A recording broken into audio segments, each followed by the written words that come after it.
வெங்காயம் தக்காளி கேப்சிகம் நல்லா வெந்துடுச்சு. நல்லா கொஞ்சம் பச்சை வாசனை போகிற மாதிரி வேகட்டும். நல்லா சாஃப்டாக கொஞ்சம் குழையட்டும்.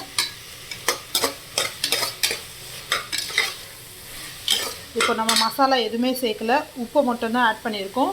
இது நல்லா வெந்ததுக்கப்புறம் ஒரு 3 மசாலா சேர்க்க போகிறோம். எல்லாமே வீட்லேயே, நம்ம வீட்டில் எல்லார் வீட்லேயும் இருக்கிற மசாலா தான். ஸோ மேகி மசாலா மட்டும் நம்ம 5 rupees பாக்கெட் கூட வாங்கிக்கலாம்.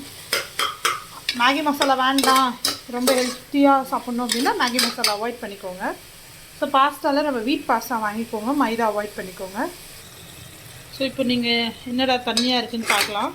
நான் வந்து இந்த இஞ்சி பூண்டு பேஸ்ட் அரைச்ச அந்த மிக்சியோட தண்ணியை லைட்டாக ஆட் பண்ணியிருக்கேன்.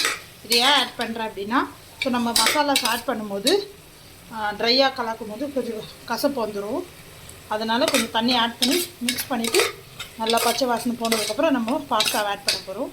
ஸோ இப்போவே பார்த்திங்கன்னா தண்ணி எல்லாமே இழுத்துக்குச்சு. ஸோ இப்போது நம்ம ஒரு மசாலாவை ஆட் பண்ணலாம். முதல்ல காரம் வந்து அதிகமாக இருக்கக்கூடாது பாஸ்தாவில், அது குழம்பு மாதிரி வேணும். ஸோ ஒரு 1/2 ஸ்பூன் சில்லி பவுடர், கலருக்கு ஒரு 1 ஸ்பூன் காஷ்மீரி சில்லி,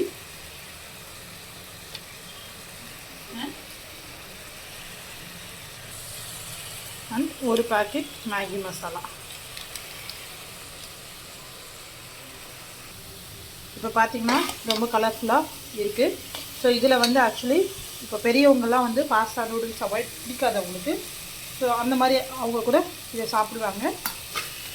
ஏன்னா நான் இதில் வந்து எந்த சாஸஸ் ஆட் பண்ணல. சாஸ் ஆட் பண்ணாலும் டேஸ்ட் நல்லாயிருக்கும், பட் வேண்டாம், இதுவே நீங்கள் ட்ரை பண்ணி பாருங்கள், ரொம்ப நல்லாயிருக்கும். ஸோ இந்த மாதிரி ரெசிபிக்கு இந்த மாதிரி சின்ன சின்ன பாஸ்தாவே எடுத்துக்கோங்க. ஸோ இன்னும் டேஸ்ட் நல்லாயிருக்கும். ஸோ இப்போது இதுக்கு குவான்டிட்டி என்னென்னு பார்த்தீங்கன்னா, இது 1/2 kg. ஸோ நான் வந்து ஒரு பவுலில் எவ்வளோ ஊற்றிக்கோங்க. ஸோ இது எவ்வளோ குவான்டிட்டியில் இது இருக்கோ அதே குவான்டிட்டி தண்ணி ஆட் பண்ணுங்கள், எக்ஸ்ட்ரா ஆட் பண்ண வேண்டாம். அப்படி எக்ஸ்ட்ரா ஆட் பண்ணால் ஒரு 1/4 டம்ளர் மட்டும் எக்ஸ்ட்ரா ஆட் பண்ணிக்கலாம். ஸோ இதுதான் வந்து நம்மளோட குவான்டிட்டி. ஸோ இதில் வந்து இவ்வளோ பெரிய கிண்ணத்தில் நான் 1/2 கிண்ணம் பாஸ்தா எடுத்துக்கிறேன். ஸோ இப்போது நான் அதே குவான்டிட்டி தண்ணியும் ஆட் பண்ண போகிறேன். ஸோ இதில் பார்த்திங்கன்னா நான் பாஸ்தாவை ஆட் பண்ணி ஜஸ்ட் மசாலாவோடு மிக்ஸ் பண்ணி வச்சுருக்கேன். இப்போ இதுலேயே நம்ம சுடு தண்ணியாகவும் ஆட் பண்ணிக்கலாம், இல்லை கோல்டு வாட்டரும் ஆட் பண்ணிக்கலாம். ஸோ நீங்கள் கோல்டு வாட்டர் ஆட் பண்ணும்போது நல்லா தண்ணி கொதிச்சதுக்கப்புறம் நீங்கள் க்ளோஸ் பண்ணணும். ஸோ நீங்கள் பார்த்தீங்கன்னா கரெக்டாக தண்ணி வந்து பாஸ்தா முழுகிற அளவுக்கு தான் இருக்கும்.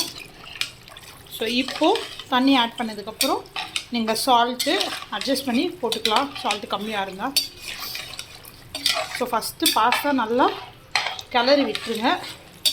இது வந்து உங்களுக்கு அடி பிடிக்காது, இல்லைனா வந்து ஒட்டிக்காது. நல்லா கிளறிட்டு இப்போ நீங்கள் சால்ட்டு டேஸ்ட் பண்ணிக்கலாம்.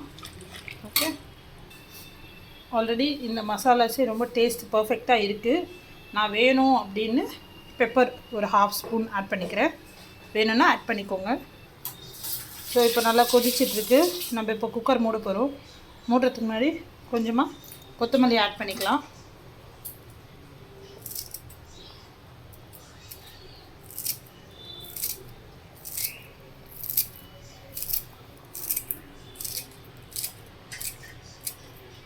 ஸோ கொதிக்க ஆரம்பித்த உடனே நீங்கள் வந்து கொத்தமல்லி ஆட் பண்ணிவிட்டு இதை வந்து மூட ஆரம்பிச்சிடுங்க.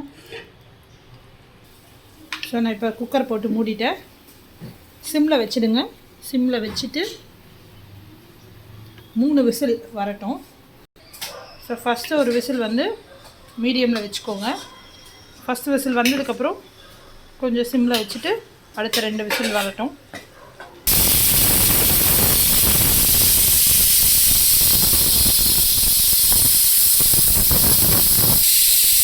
இப்போ 3 விசில் வந்துருக்கு. இப்போ ஸ்டவ் ஆஃப் பண்ணிடலாம்.